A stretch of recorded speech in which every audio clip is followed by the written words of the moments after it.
Senate Resolution 6, to elect Patrick J. Leahy, a senator from the state of Vermont, to be President pro tempore of the Senate of the United States. Is there objection to the proceeding or the measure? Without objection, the Senate will proceed to the measure. Madam President, I ask unanimous consent the resolution be agreed to and that the motion to reconsider be considered made and laid upon the table with no intervening action or debate. Is there an objection? Without objection, so ordered. The senior senator from Vermont will be escorted to the desk.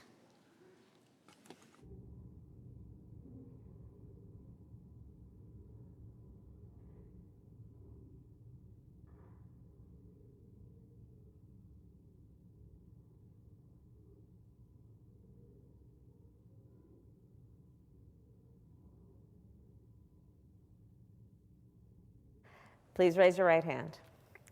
Do you solemnly swear that you will support and defend the Constitution of the United States against all enemies, foreign and domestic? I do. That you will bear true faith and allegiance to the same, and that you take this obligation freely without any mental reservation or purpose of evasion, and that you will well and faithfully discharge the duties of the office upon which you are about to enter, so help you God. I do. Congratulations. Thanks.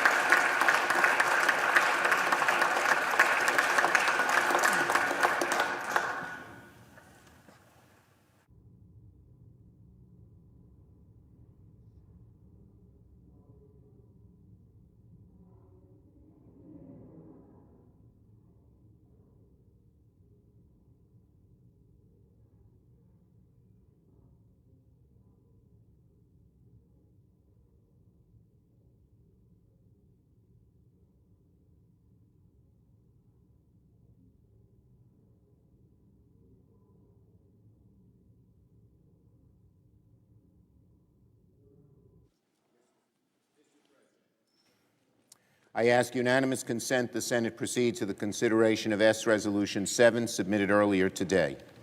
Without objection. And the clerk will report the resolution. Senate Resolution 7, expressing the thanks of the Senate to the Honorable Chuck Grassley for his service as President pro tempore of the United States Senate, and to designate Senator Grassley as President pro tempore emeritus of the United States Senate. The clerk will report the resolution. Is there objection to proceed to the measure? And without objection, the Senate will proceed to the measure. I ask unanimous consent the resolution be agreed to and that the motion to reconsider be made and laid upon the table with no intervening action or debate. Is there objection? There's none. Without objection, so ordered. Mr. President, The Majority Leader. I ask unanimous consent the Senate proceed to the consideration of Senate Resolution 8 submitted earlier today. The clerk will report the resolution. Senate Resolution 8, notifying the President of the United States of the election of a President pro tempore. Is there objection to proceeding to the measure? Without objection, hearing none, the Senate will proceed to the measure. Mr. President, I ask unanimous consent the resolution be agreed to and that the motion to reconsider be made and laid upon the table with no intervening action or debate. Is there objection? Without objection, so ordered. Mr. President, I ask unanimous consent the Senate proceed to the consideration of Senate Resolution 9 submitted earlier today. Clerk will report the resolution. Senate Resolution 9, notifying the House of Representatives of the election of a President pro tempore. Is there objection to proceed to the measure? Without objection, the Senate will proceed to the measure. I ask unanimous consent that the resolution be agreed to, the motion be to reconsider be considered, made, and laid upon the table with no intervening action or debate. Is there objection? Without objection, so ordered. Mr. President, I ask unanimous consent the Senate proceed to the consideration of Senate Resolution 10 submitted earlier today. Clerk will report the resolution. Senate Resolution 10, electing Gary B. Myrick of Virginia as Secretary for the majority of the Senate. Is there objection to proceeding to the measure? Hearing none, Senate will proceed to the measure. I ask unanimous consent that the resolution be agreed to and that the motion to be reconsidered be considered made and laid upon the table with no intervening action or debate. Is there objection? Not hearing objection, so ordered. Mr. President, I ask unanimous consent the Senate proceed to the consideration of Senate Resolution 11 submitted earlier today. The clerk will report the resolution. Senate Resolution 11, electing Robert M. Duncan of the District of Columbia as Secretary for the minority of the Senate. Is there objection to proceeding to the measure? Hearing none, the Senate will proceed to the measure. I ask unanimous consent the resolution be agreed to and the motion to reconsider be considered made and laid upon the table with no intervening action or debate. Is there objection? Hearing none, without objection, so ordered. That's it. Now what?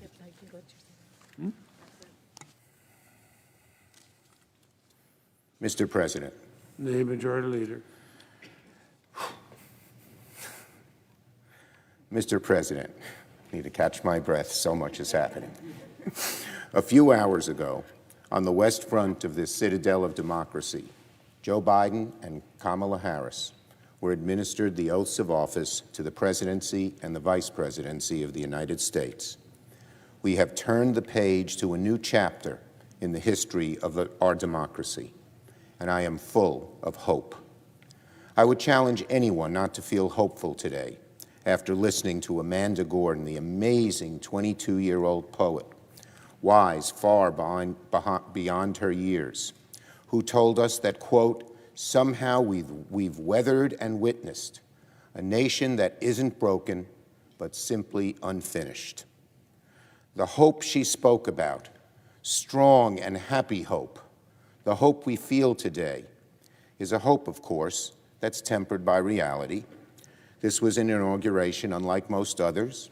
The crowds that customarily line the National Mall were absent, a reminder that our nation is still in the throes of a deadly pandemic. The presence of thousands of National Guardsmen, police, and Secret Service was a reminder that 2 weeks ago in this very room and on those very steps where President Biden took the oath, a mob of violent criminals tried to dismantle our democracy, our sacred democracy, brick by brick, and would try again if they could. But, as President Biden said a few hours ago, today democracy has prevailed. The will of the people was heeded. The peaceful transfer of power fulfilled. It takes a lot more than a band of hooligans to bring our grand democracy down. Let it be a message to our friends and adversaries around the world that our democracy, though it has been tried and been tested, shall long endure.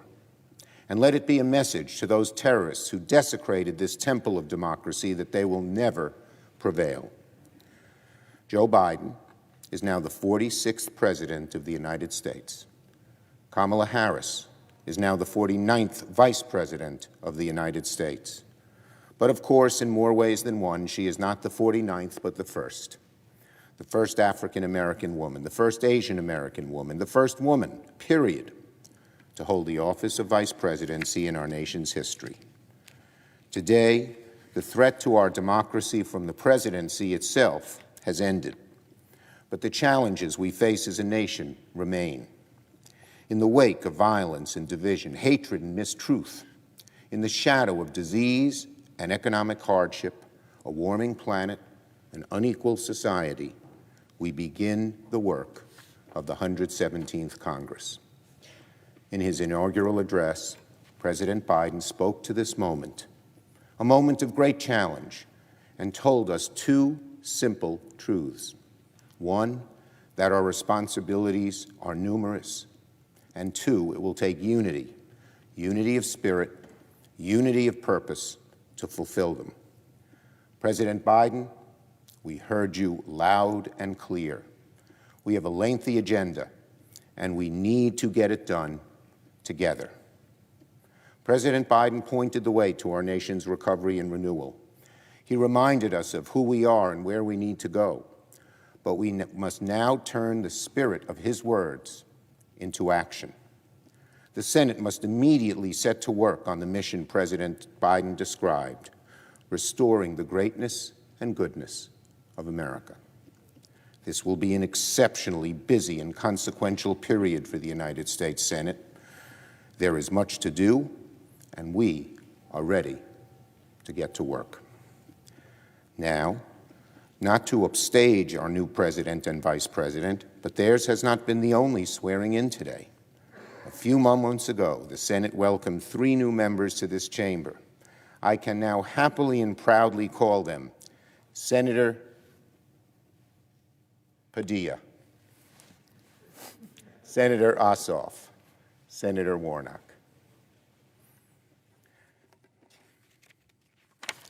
They join Senators Kelly, Hickenlooper, and Lujan as part of a 6-member class of Democratic senators and a new Democratic Senate majority.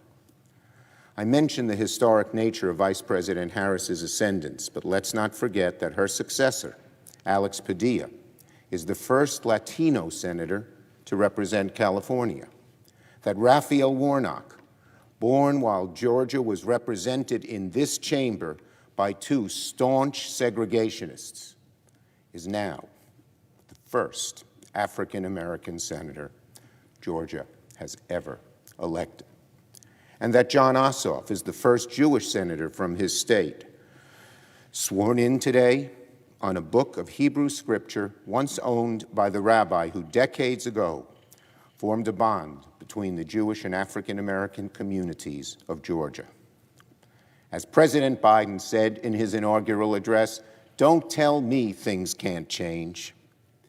With the swearing in of these 3 senators, the Senate will turn to Democratic control, for which I deeply thank my colleagues.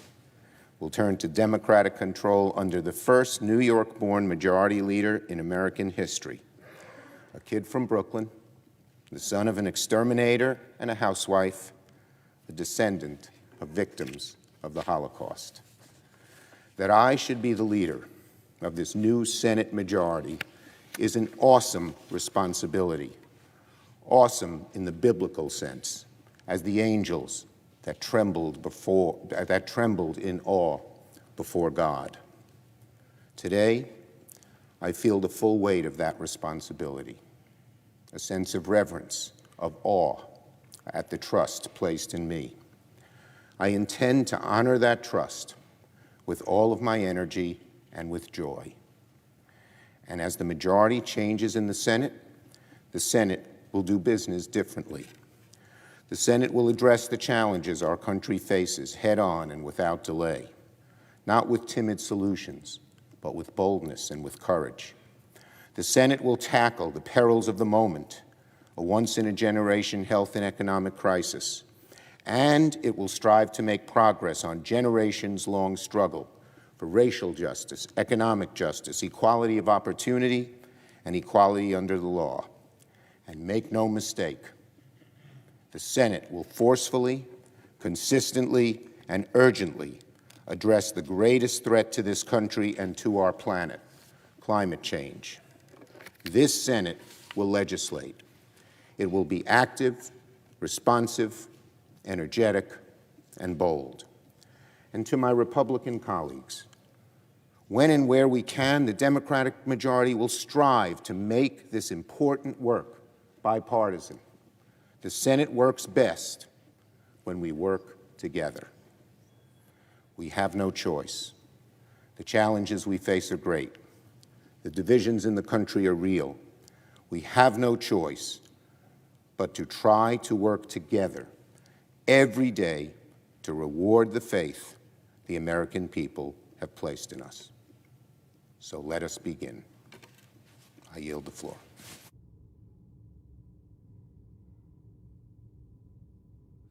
The Republican leader.